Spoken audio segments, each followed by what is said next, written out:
திமுகவை தனிமைப்படுத்த வேண்டும், திமுகவை அழிக்க வேண்டும் என்று கட்சி தொடங்கியவருடைய நிலைமை நாடறியும், ஊரறியும். அது இது நாளைக்கு அழிஞ்சு விடலாம். திமுக நாளைக்கு அழிஞ்சிடும், நாளன்னைக்கு அழிஞ்சிடும், நாளைக்கு நம்ம நல்லா இருக்கலாம் அப்படின்னு நினைக்கிற நாடு தமிழ்நாடு கிடையாது. தமிழ்நாட்டு மக்கள் கிடையாது. திமுகவை அழிக்க நினைத்தவர்கள் தான் அழிந்து போயிருக்கிறார்கள். அதனால அது விஜய்க்கும் தெரியும்.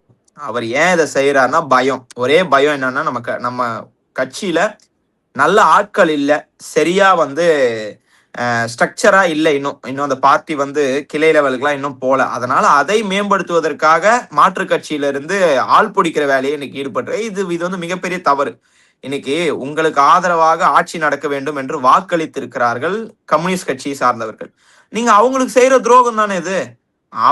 நீங்க நல்லா இருக்கணும், கவர்னர் ஆட்சி வரக்கூடாதுன்னு வாக்களித்த கம்யூனிஸ்ட் கட்சியிலிருந்து நீங்க ஆளை தூக்குறீங்கன்னா, அப்போ அவர்கள் உங்களுக்கு வாக்களித்ததற்கு என்ன நீங்க கைமாறா செஞ்சிருக்கிறீங்க? அவங்களுக்கு அவங்க கட்சியில இருந்தே தூக்குறீங்க. அவங்க வாக்களிகள்னா இந்நேரம் இந்த ஆட்சி ஆட்சிக்கு வந்திருக்காது.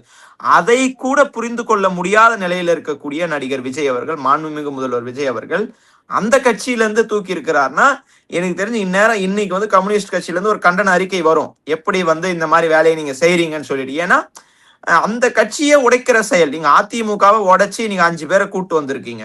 திமுகவை நான் ஆல்ரெடி சொன்னேன், உங்களால உடைக்க முடியாது.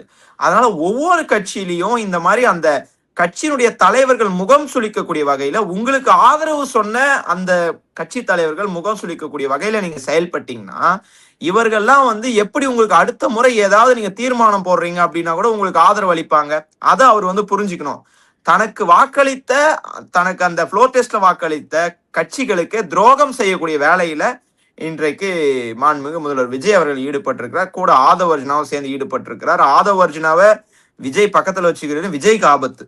அவர் கொஞ்சம் தள்ளி வச்சா நல்லது. ஏன்னா இந்த மாதிரி தவறான சிந்தனைகளையும் தவறான வழியில அவரை இழுத்து செல்லுகிற நபரே ஆதவ அர்ஜுனா தான். ஆதவ அர்ஜுனா ஆதவ அர்ஜுனா இன்னொரு ஏக்நாத் ஷிண்டேவா உருவாகிறது கூட வாய்ப்பு இருக்கு தமிழ்நாட்டில். அதனால முதல்வர் விஜய் அவர்கள் நல்லபடியா ஆட்சி நடத்தினா ஆதவ அர்ஜுனா கொஞ்சம் தள்ளி வைக்கிறது நல்லது. இது நான் தமிழ்நாட்டில் பார்க்குற ஒரு கடைக்கோடியில இருக்கிற ஒரு மக்களாக, ஒரு சாமானிய மனிதனாக நான் சொல்றேன்.